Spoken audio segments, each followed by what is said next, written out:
好，欢迎收看943看电影，我是 Nicole。993快等呀，我是美丸。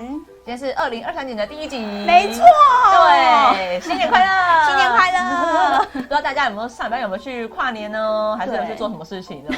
去看电影吧。哦，应该是吧，因为我们上礼拜也介绍非常多，上礼拜，上礼拜对上礼拜也介绍很多，因为应该是上礼拜也是很多那个上礼拜上映的电影，所以大家应该也都是去看电影，然后对，就是在电影院笑嗨嗨。Yes， 对，没错。对，那我们今天呢是要聊到的就是有关于台剧改编成的电影。没错。对，那其实台剧改编成电影应该是有蛮多的，对不对？对，蛮多部的。大家比较熟悉的那个万年不败的台剧《麻辣鲜师》。哦，对，其实很多哎。然后比较近期的，像是这个卢广仲他饰演的花甲男孩。哦，对，也是有那个改编成电影版，就是花甲男孩转大人嘛。对，然后这一部他居然还拿下这个男主角，人家演技也很好，还是什么？对啦，他虽然其实是算是一个开心的家庭剧，但是里面就是讲到一些温情啊，然后感人的啊，然后还有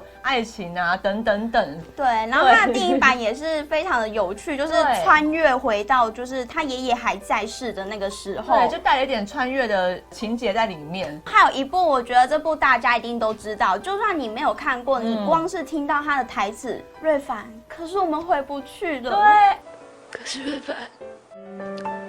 我回不去，安贞，哪有这么夸张？瑞凡的声音不就讲了安贞？哦，对，安贞，对，就是这个犀利人妻啦。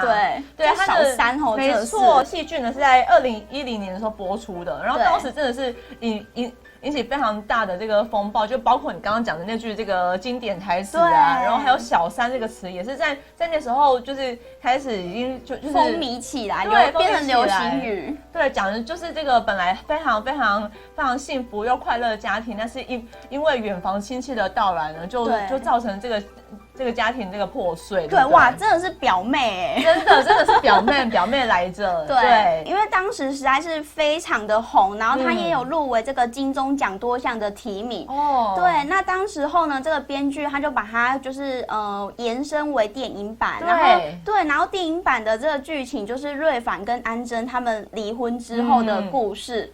然后呢，在电影版大家都终于就是可以看到他终于最后跟佑胜哇走在一起了，终于，然后那个开饭店那个门的那一幕实在是真的很心动，有没有？很心动，然后很兴奋，终于在一起了。对啊，终于啊，对，没错，是不是这个就是犀利人妻？然后再更近期一点，还有一部就是这个《想见你》。对，这部不光是这个戏剧卖座，连它的这个主题曲也非常卖座。真的，而且你知道当时候，因为当时候这部台剧它在昂档的时候，我就是跟着看。哦，真的。对，然后昂档很痛苦哎，因为你每个礼拜就要守在那边，然后又加上大家如果有看过，一定知道说它的剧情非常的错综复杂。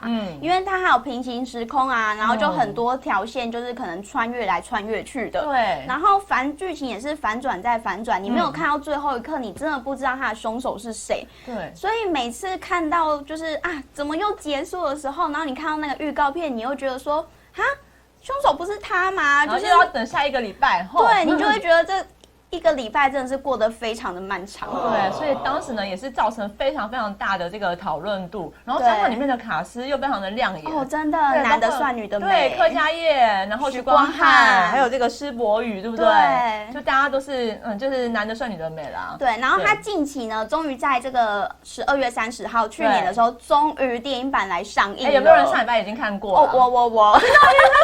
你真的是粉丝粉丝来着。我跟你讲，因为我当时候知道他要拍电影版，我就超兴奋，然后我就跟就是朋友约好说，我们一定要去看。哇，你真的好真的，我跟你讲，在这里后就不爆雷了，不爆雷，才刚上，现在还在昂档，你爆雷，你要被变伤马了。但是我跟你讲，他这一次的这个剧情其实就是着重在这个黄宇轩长大之后，对，然后也是有穿越来穿越去的这个故事情节啦。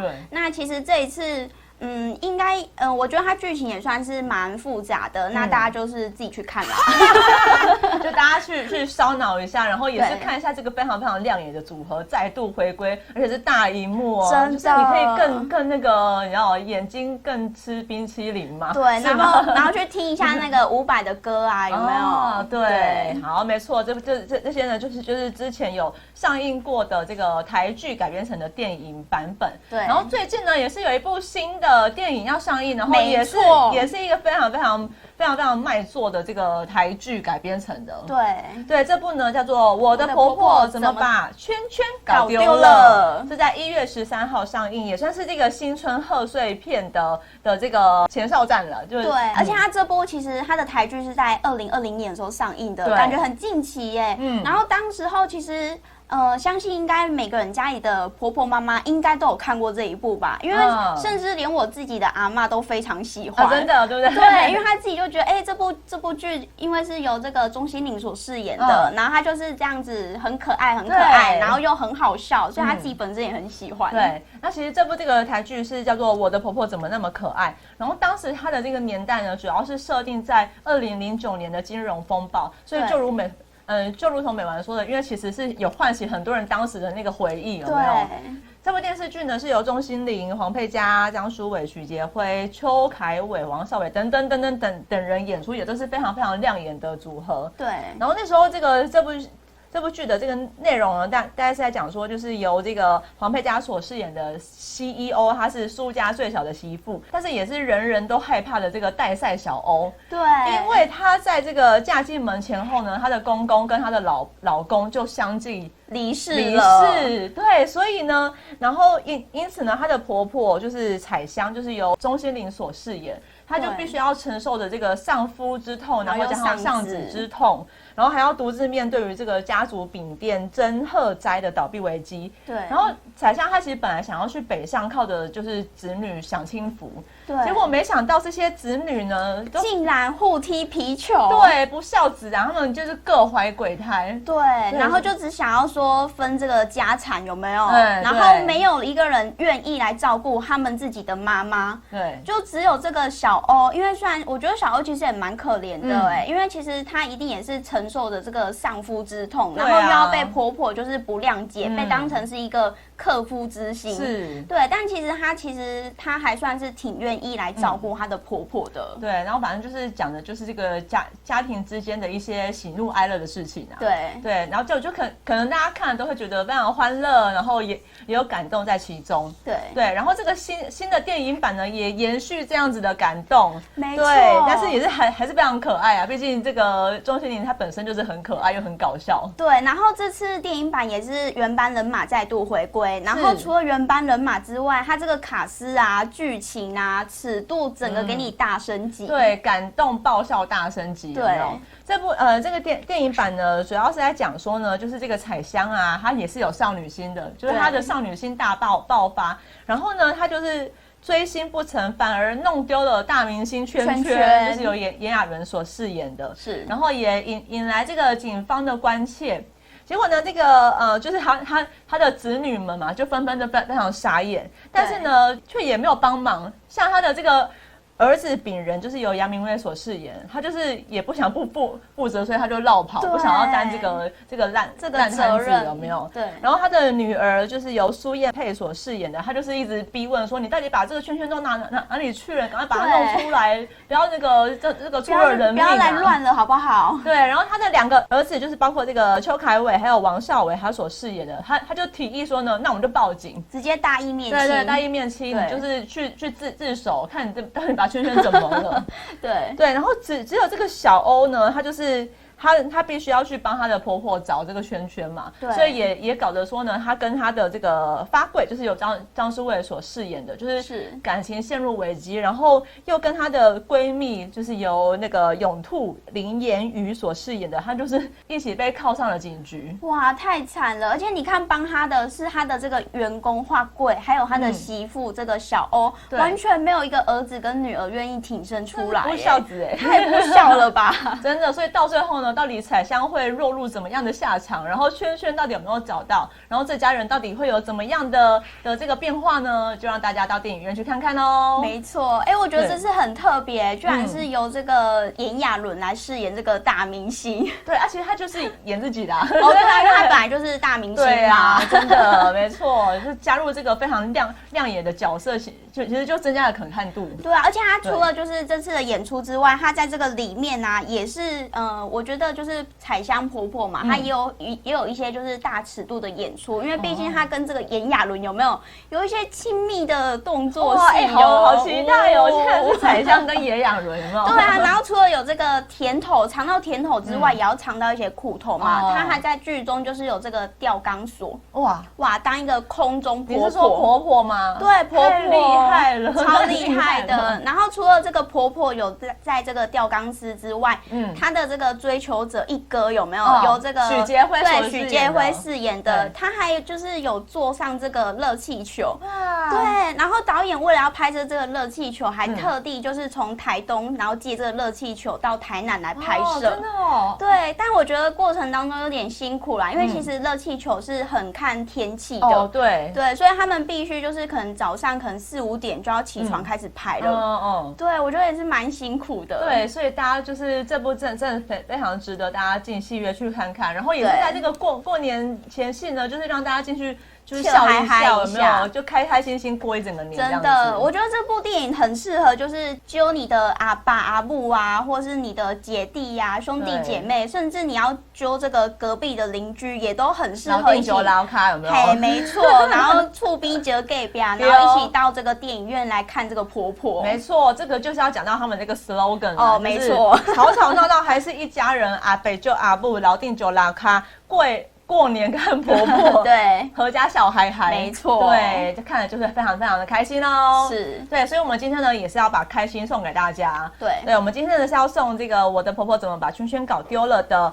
电影特映券，然后这个特映会的时间呢是在1月11号，就礼拜3的晚上7点钟，在喜乐时代影城高雄走图店。好，那我们的这个如何获得我们特映票呢？请看。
好，出题时间。好，那我们今天的题目呢，就是要请大家帮我们写一下我们的 slogan。那你就标记你的一个好朋友，那并且写下过年看婆婆，阖家笑嗨嗨。对，就是标注，然后讲上我们的关键句，就是过年看婆婆，阖家笑嗨嗨，这样子就有机会获得我们的《我的婆婆怎么把圈圈搞丢了》的电影特映券哦。对，那么接下来呢，我们也先来看一下这一部的精彩预告吧。下个礼拜会有没错，这个神秘嘉宾、神秘主持人，对，来跟大家更仔细的介绍这部电影。没错，大家可以先来猜猜看，我们的神秘嘉宾还有神秘主持人。没错，期待一下吧。对，那我们现在看一下精彩预告吧，请看。救我！她只是一个又老又丑的欧巴桑。有媳妇会这样形容自己的婆婆吗？圈圈失联，你们家阿仁是最后一个看到她的人。现在是我不放弃的啦！是要帮妈妈妈交给警察。去！这家了。你哥啊，这时阵你归来要创啥？你是要？能卡啦。他说他什么都想不起来啊。阿伯弄了。阿伯买嘛。阿伯弄买啦。现在真的很有可能是圈圈出事哦。到底要不要把真相说出来？我要讲。他说。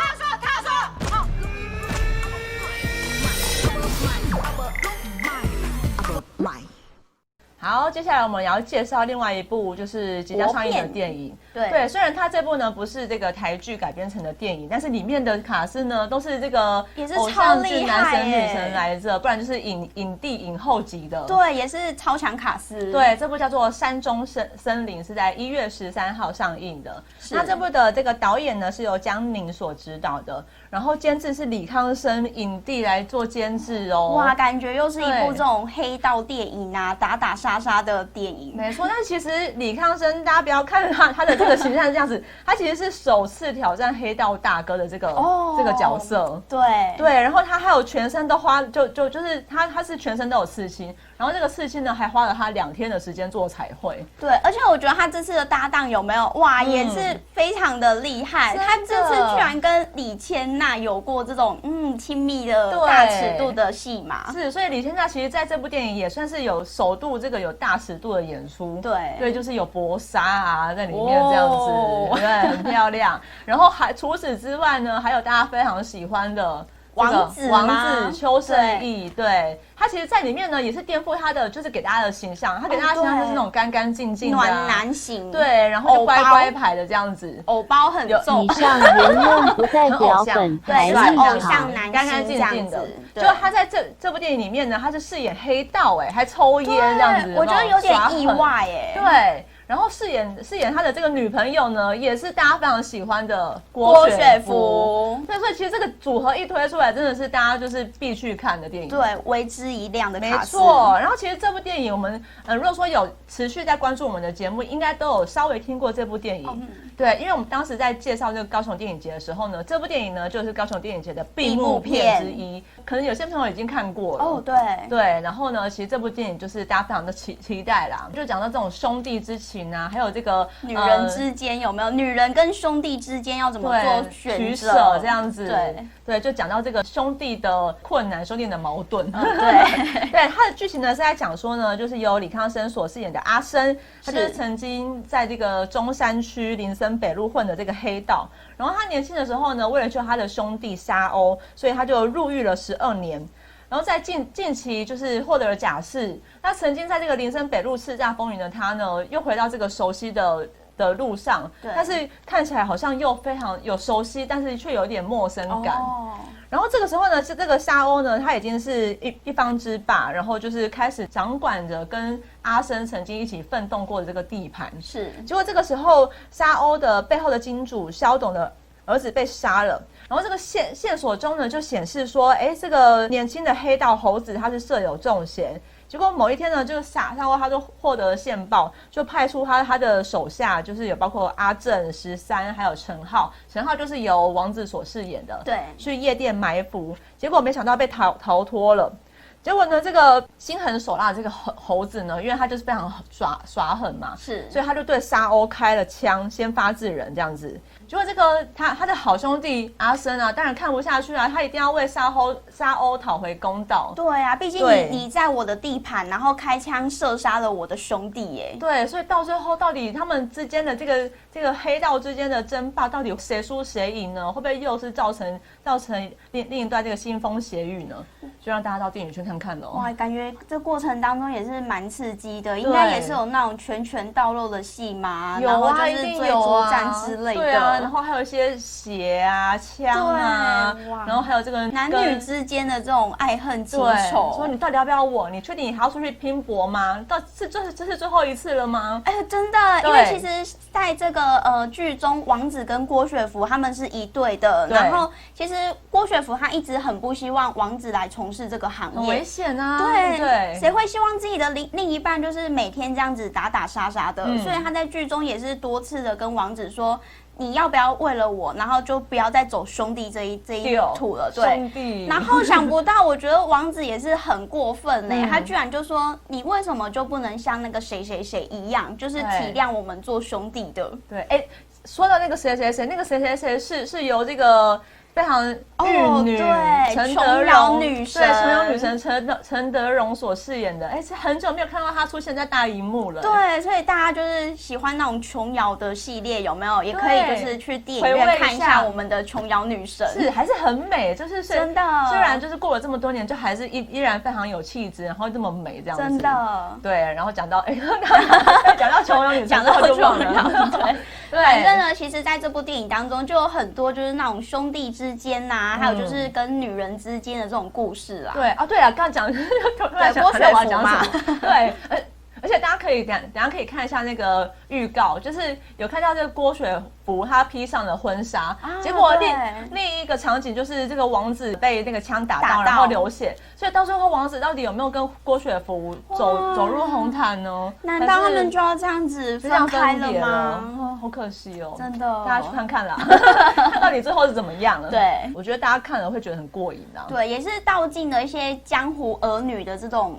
感情上的爱恨情仇啊等等的。然后也是有讲到说这个台北市中山区林森北路的这个爱恨纠葛啦。对，因为其实刚刚 Nico 有讲到一点，就是说这一部电影《山中森林》，它其实有一个小巧思哦，就是它反过来就是林森中山。对，所以很妙哎，就是刚好，因为大家可能会想说，哎，为什么会取做山中森林嘛？对，就是好像跟森林也没有关系，然后跟山好像就是看似也没什么关系。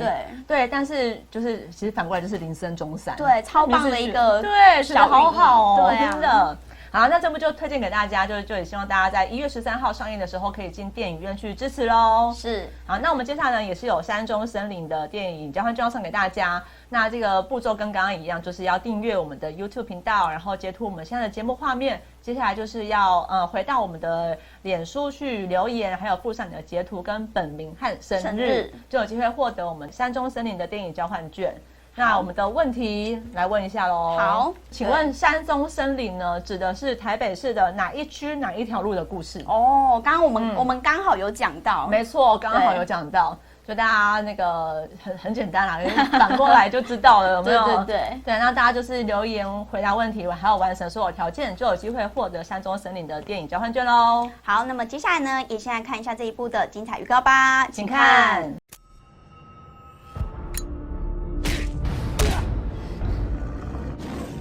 兄弟啊，对方都打到家门口了，这不是我一个人的事，是整个公司的事。打算怎么做？怎么做？开战啊！给我上啊！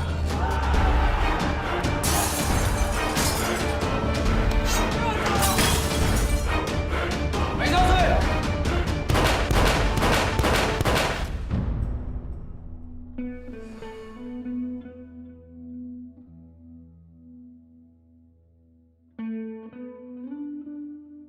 我是你的礼物。女朋友已经付钱了，不要吗？你进去多久了？12年了。这么久？你做什么坏事啊？就开枪啊。感觉开枪很刺激耶，不然下次你带我去看一看。有机会吧。一支枪要多少钱啊？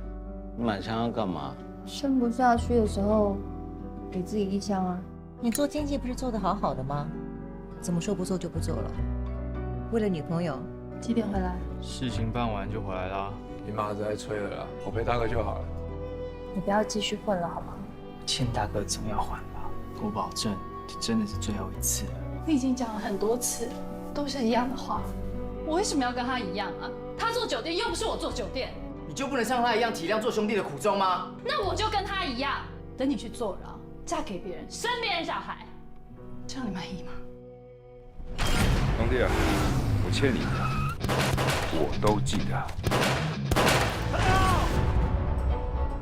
我跟大哥谈完事情就回来了。答应我，这是最后一次让我担心你。等我回来。我操你妈的！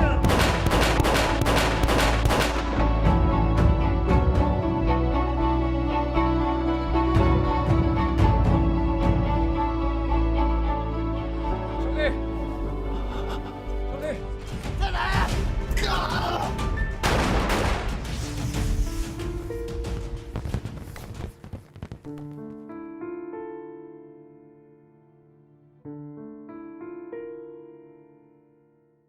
好，欢迎回到95.3看电影。没错，那么接下来呢，跟大家介绍一部德国的电影。对，我觉得这部电影呢，其实也还蛮偶像剧剧情的。对，因为男女主角之间的这个身份悬殊，然后又加上他们的年龄，其实也有一点点的差别，蛮大的差距。对，蛮大的差距。对，这部呢就是叫做《拼音练习曲》，是在1月19号上映，由海鹏影业发行的。是。那其实刚刚讲到说德国电影。大家可能会想说，德国的电影好像就是比较严肃一点的感觉。对，像是我们之前也有介绍过什么希特勒啊，什么对，像这种纪录片，还是说战争片、历史片。可是其实呢，他们也是有一些很浪漫的电影。没错，就是在这个去年的柏林影展上面呢，就是有一部由这个德国女导演妮可叶特克雷毕兹她所执导的这部浪漫的爱情电影呢，也让大家就带来一个就耳目一新的感觉。对，然后我觉得它很特别，是因为我们刚刚有讲到这个身份还有年纪上的悬殊，因为呢，在剧中我们的男女主角他们是相差了41岁的师生恋。对，哇，差很特别，差距很大，真的。然后又是师生恋，又是41岁，这个真是应该是非常叛逆的爱情，有没有？对，而且其实我觉得导演这个尺度也蛮大的，因为其实导演他过去都是探讨一些就是女生感情方面的故事，因为像他的前一部作品《狼的诱惑》，他其实就是在探讨一个女子跟一只狼相恋的故事，就有点像是金刚跟那个女主角有没有？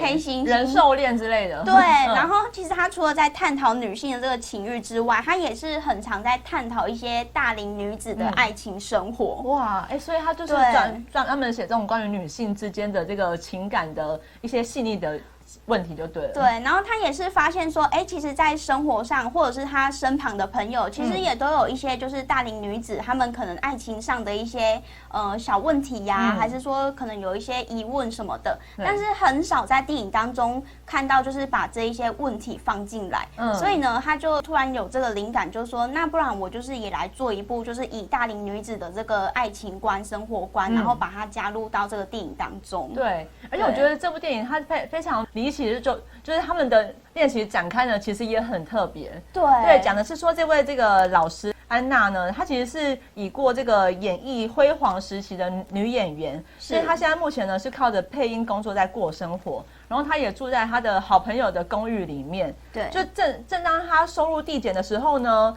这个安娜呢，她就在这个夜店遭受抢劫。对，就是有一个年轻的男孩突然间冲向他，然后抢他的包包，就这样跑走了。是，对。结果有一天呢，这个安娜呢，她就收到一份兼差，她就是要为这个非常腼腆的这个戏剧系学生阿德里安担任正音老师。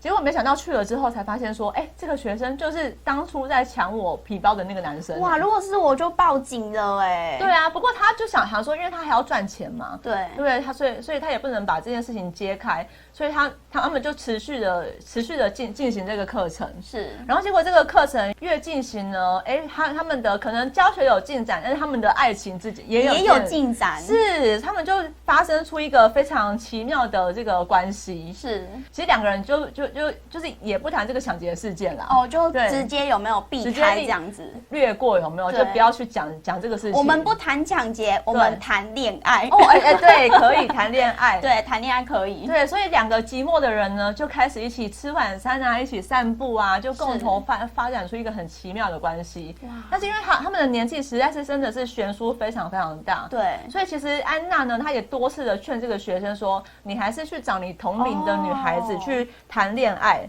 结果没想到，因为他们毕竟就是你知道，两个人还是真的非常的深爱对方，我们两个都非常的深爱彼此，所以呢，他们两个人就决定要承受就是外界的压力，然后就这样子离开，私奔，对，私奔，他们就决定去一趟蔚蓝的海岸去度过一个非常浪漫的假期。哇，这样好吗？他还是学生呢，但是你知道浪漫嘛，真的，对啊，人生总是要一点疯狂嘛，对不对？对吼，对不对？人不疯狂枉少年。虽然这个老师已经有点，虽然这个老师有点年纪了，对，但是他还是为了他的爱，然后去追一次。所以这部呢，大家看了应该也会觉得哇，好勇敢。对啊，而且其其实我觉得导演在这个选角，甚至我觉得他在这个人物设定上也算是蛮勇敢的。对，因为其实他当时候就找到这个年近60的奥地利影后，就是我们的女主角，还有就是当时候只有17岁的这个德国小鲜肉哦。哇，差好多哎，真的差很多对，真的差了40几岁差不多。对，然后就找他们来面试，而且他当初找这个小鲜肉的过程也是很有趣。因为呢，我们这个小鲜肉，我们的男主角，他当时候就跟他女朋友在一间三温暖。然后他就穿着那个浴袍，然后在健身。哇！结果呢，导演就一眼相中他，然后就请他来面试。结果呢，面试下来一拍即合，健身蛮奇妙的。因为刚好三温暖出来嘛，对不对？然后穿着浴袍，然后跟他女朋友就是可能在健身房这样子，合理合理。所以可能导演也是相中他的身材之类的吧？确定吗？反正呢，他们就是来面试之后就发现说，那就是想要试试看他们年纪相差的40几岁，是不是会有蹦出一些什么火花啊，还是新滋味之类的。结果呢，想不到在面试之后，一拍即合，然后当下呢就拍板定案，好，就是你们2个人的。对，就由他们2个来出演这个非常浪漫的爱情故事。对，然后其实，在电影当中也是有很多就是大尺度的画面，像是呢，他们就是在这个。巴黎有没有？然后就是巴黎的晚上，然后在路上面就是狂奔啊，奔跑啦，然后就是对，就是一起游这个地中海，对，裸泳地中海，哇，好想看哦，好想看哦，然后好想去看，想看什么那个浪漫的爱情故事哦，不是看裸泳部分，对不对？不要把这个大家这尺度都歪掉了，对，想要看这种浪漫又轻松的爱情故事，真的，对，也可以看出这个女性追爱的勇敢，跟这个就是应该也不光只是女性啊，就是真正相爱的2个人恋人，可以不顾世俗的眼光，然后去追求自己的爱情。哦，真的，对，因为其实，在爱情的世界哪还有这个年纪之分啊？对，2个人彼此相爱就好啦。对啊，就是不要那个局限这么多嘛，对不对？真的。所以我觉得，其实在这部电影当中，除了可以看到就是一些大尺度的戏码之外，还可以看到就是法国的这种非常漂亮的风景啊，对，没错，就是介绍给大家喽，是推荐给大家。那我们今天呢也是有拼音练习曲的电影特运券要送给大家，那就是在1月17号的晚上7点25分。在诚品电影院的这个特映会，对，那要怎么获得我们的特映券呢？当然就是刚刚我的步骤，就再做一次啊，就订阅我们的 YouTube 频道，然后还有这个截图画面，然后回到脸书贴文留言回答问题，附上截图，还有留上你的本名跟生日，就有机会获得我们特映票券喽。好，那接下来呢就回答问题喽。好，那就我来出。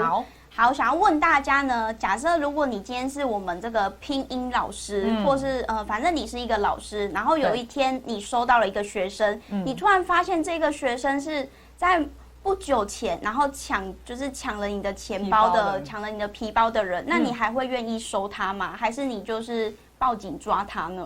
哦，我应该会愿意收他，因为我已经没有收入了，对不对？哦，对，我应该会跟安娜一样，就是选择避而不谈，然后偷偷的威胁他说：“你赶快把你抢的钱还给我，不然我就要公布你的这个恶行，有没有？”我以为你要说那个学费有没有，就是可能正常来讲，我可能1个小时1000块，然后就默默的偷加500块。没有，学费是父母在决定的啊，那个小孩子没办法决定啊，对，所以。一定是要叫他就把钱吐出来啊！哇，好狠哦，是不是？然后你不吐出来，我就报警抓你。所以最后还是要抓他。因为他就吐出来嘛，然后我们还可以成为这个非常良好的师生关系，或是恋人之类的。还行吗？可以吧？大家都可以不计前嫌的吧？是不是？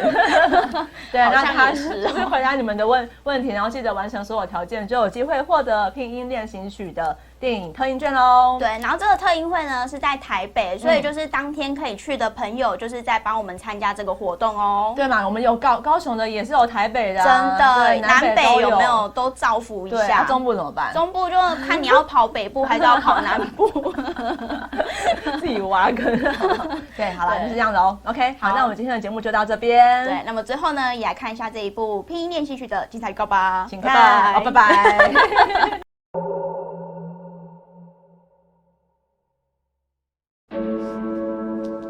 Alles fängt mit A an. Das Leben, der Schmerz, die Erkenntnis und die Liebe. Ich bin überfallen worden. Nein. Doch. Er hatte schwarzes Haar, er trug eine Brille und eine Lederjacke. Ich konnte sie riechen. Tolle Kombination. Claire hat's gesehen, sie hat gesagt, was Großes kommt. Mein ganzes Leben würde sich verändern.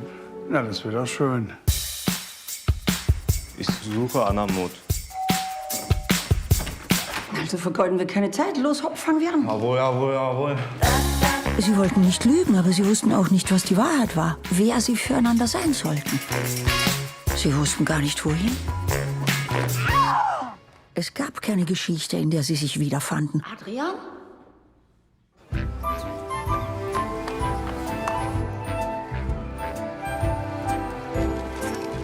Come on, little bird. Your voice is like an angel.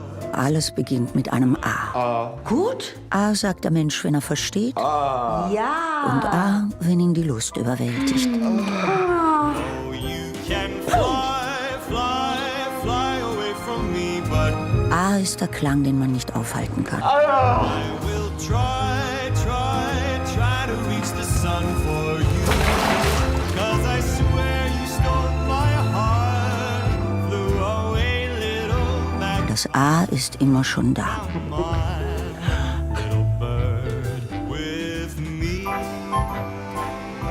Und dann gibt es unendlich viele Möglichkeiten, wie es weitergehen kann.